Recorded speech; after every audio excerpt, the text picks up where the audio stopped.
Hey everyone, thank you so much for clicking on this video. The fact that you are willing to sacrifice a few minutes out of your day to consume my content really does mean the world to me. Today we're going to be talking about FUBAR, and I really hope I said that correctly, which is the new Arnold Schwarzenegger-led property on Netflix.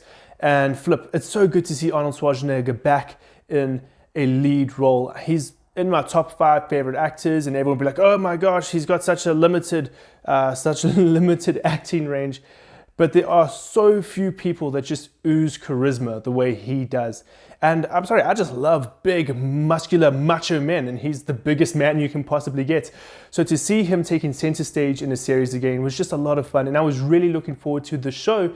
And for the most part, I wasn't disappointed. Let's break down the story quickly. Ultimately, FUBAR follows Arnold Schwarzenegger's character, who is a CIA agent who is about to retire. One more mission left.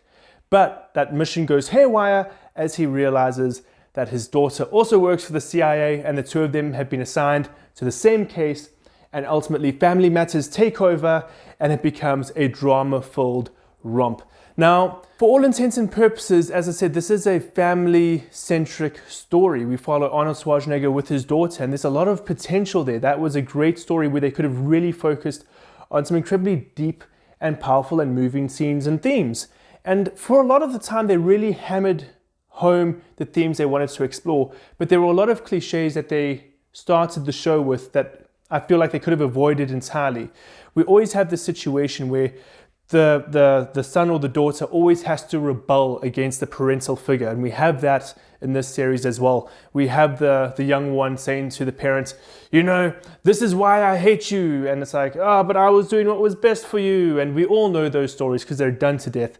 And unfortunately, that was a massive focus of the first few episodes of this show as well. And I feel like if they just ignored that, if they just went, oh my word, you're in the CIA, I'm in the CIA too, we're a family who actually loves each other, let's try to get to the bottom of this, then they can really focus more on the themes of trust. And Flip, I love you, but you have been lying to me my whole life. Whereas the route they took, the more cliche route, while it is tried and tested because it forces confrontation, it's easier to write for that. It stops the show from going as deep as it could possibly get. Now, something that at times I enjoyed and then at other times I really didn't enjoy, I'm just going to call it the Marvel effect, where there just always has to be a joke present. I'm really tired of this idea that every single scene has to have a joke, otherwise people will, lose concentration. It happens in Marvel movies non-stop, and unfortunately it's present in this series as well. I will say a lot of the jokes did land, but flip, you can tell when the scriptwriters were really trying to make a joke land and it just didn't. There were several times where I was like, if this show was made in the 80s, there would be a laugh track behind it. Because there are some jokes where it's like, haha, here's my joke. And now I'm going to carry on with the scene. It literally gives you that forced pause where you're supposed to have a ha ha ha, that was funny. It wasn't necessary, and it did break the tension of certain scenes. But again, some of them were just legitimately funny, and there were quite a few nods back to Arnold Schwarzenegger fans. There's a scene where he's like, oh my word, a chopper, and I'm like, oh my gosh. Okay, firstly, that was a terrible Arnold Schwarzenegger attempt to emulate his voice and expression or whatever. I apologize for that, but you know the meme, get to the chopper. I'm not going to say it again. But they have stuff like that scattered throughout this series, because I think in many ways this might be Arnold Schwarzenegger's last great hurrah as a lead in a series like this. And so it was great to see him have his moments to shine, but shame, at the same time you can see that age is the enemy of us all, and you can definitely see when, shame, there's moments where he can't move as fast as he used to, especially in the choreographed action sequences. It's just not there. And it also becomes very apparent when a stunt double is used, because suddenly he can move so much faster. So it is a little bit heartbreaking to see in that regard, but that's something that you can't actually escape. Arnold Schwarzenegger is definitely getting older. It's a reality of the world. And if you want an Arnold Schwarzenegger-led show, you have to deal with something like that. So I mentioned that scenes with Arnold Schwarzenegger, the choreography can seem a little bit obvious, especially with the fact that he will move slower. But across the board, I'd say that's probably the biggest downside of the action sequences.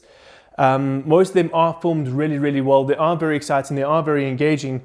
But again, a lot of them you can feel are very, very choreographed. And sometimes characters are written in action sequences in ways that just frustrate me. because you have characters shooting guns and trying to talk to people at the same time. And while it might make the viewing experience more engaging and oh wow, there was another joke, when a character's not looking at their gun, they can't aim. And you could have killed the bad guys. You could have gotten the villain that was trying to get away. You were just aiming down the sights. So yes, this is a good series, but there are moments that really make you go, that wasn't necessary. But I would definitely recommend the series to anyone that's looking for a good action, I wouldn't say comedy, but you know, a good action, family-centric comedy at times, with a loose idea of what comedy is. But yes, guys, thank you so much for watching this review. If you did enjoy it, please leave a like. It means the world to me. And if you haven't yet, please subscribe to my channel. It would really, really help me out. And I hope to see you again in another review.